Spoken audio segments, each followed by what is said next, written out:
sopas. Yan po guys. Meron tayong soup for lunch. Yan.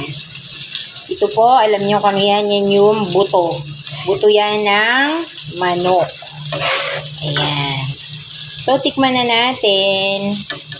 Medyo nadami yung noodles.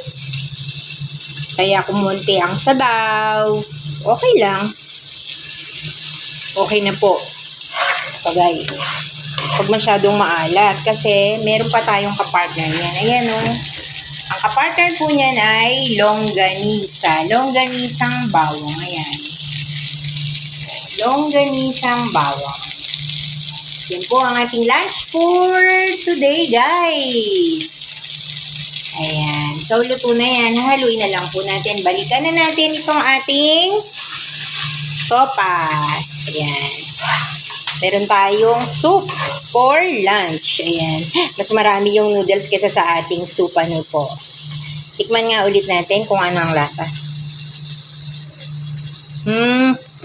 Okay na. Alam nyo guys kasi, nagtitraining yung aking baby. Tinitraining ko siyang magluto. Ayan. Kaya, masarap na yan. So guys, kain tayo lunch!